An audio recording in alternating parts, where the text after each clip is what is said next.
Jeffrey Tambor as Hank, I get more emails, more tweets, more comments wherever I go that he is just the funniest thing that's ever been on TV, the funniest character that's ever been on TV. And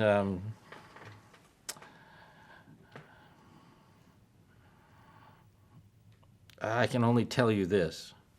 There isn't a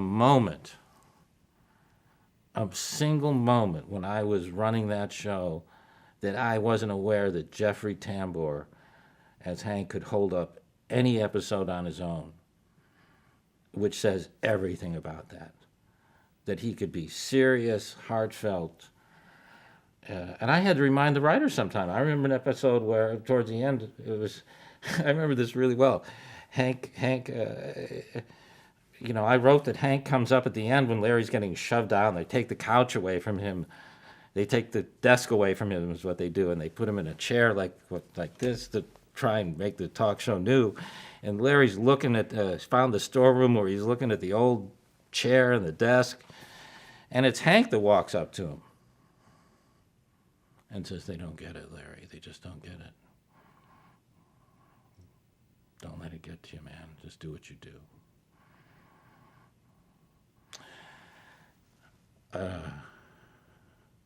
Larry says, "Thanks, Hank." And Larry walks out of the storeroom,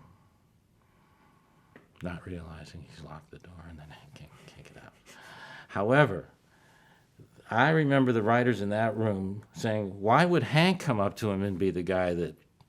I said, "Well, have you forgotten that one of the keys to this show is everybody's stupid, everybody's smart, everybody's bumbling, everybody's intelligent, everybody's facile, bumbling. We're all different things at different times." Hank isn't there because he's an imbecile. Hank's a talented guy who can do the job on a late night talk show night after night. Larry knows it. Now, does Hank want to be the head guy and have his own show? Yeah, maybe. That's a good episode to do that I don't think we did. So Jeffrey could do all that. Jeffrey could express that range. So the writing I had to make sure stayed very human for him, because he could take human writing, make it human, and then have that Hank cover. That's Hank's coping mechanism. It's genius, really. Genius. And, probably truly genius when you say genius, because these are guys that have an ability to show their essence, use their essence, cover that essence, and play some other parts and feel emotion and make it real and connect and do many things at the same time and make it alive. And, I think Rip Torn was always a gigantically respected actor. And he wouldn't read. His agent came in with him, and he wouldn't read for the part, which I respected. So later, when I still was undecided if it would work with Rip, because you just don't know. I asked him to come in by himself. I called him up and I said, "Would you come in and talk to me?" And he did. And he sat in my office just with me. And I said, "Would you just read this with me so we can get a feel if it just feels right? But if you don't want to, I respect that."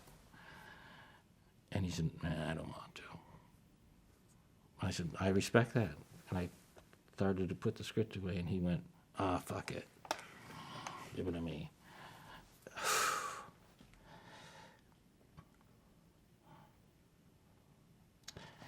And I honestly don't remember a more electric moment.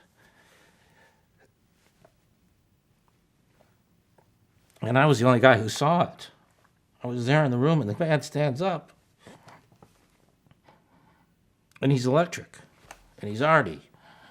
And I had to go to HBO and say, "I know, I saw him do it." And he has his demons, Rip does. And you have to work through them, but you get something really deeply genuine. It's so alive. Gifted, so gifted. Tricky show to do. Seinfeld said to me, he said, when I walked on your set, it had a different air about it because you were dealing with all the human interactions of real people, and it was there on your set, so it was harder, in Seinfeld's term, to wrangle. And that's true, because you were encouraging people to lose it. At the same time, keep it together so we can shoot it.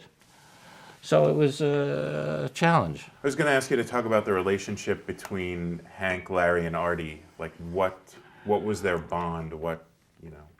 All trying to get some kind of satisfaction from their success and respect and love from each other.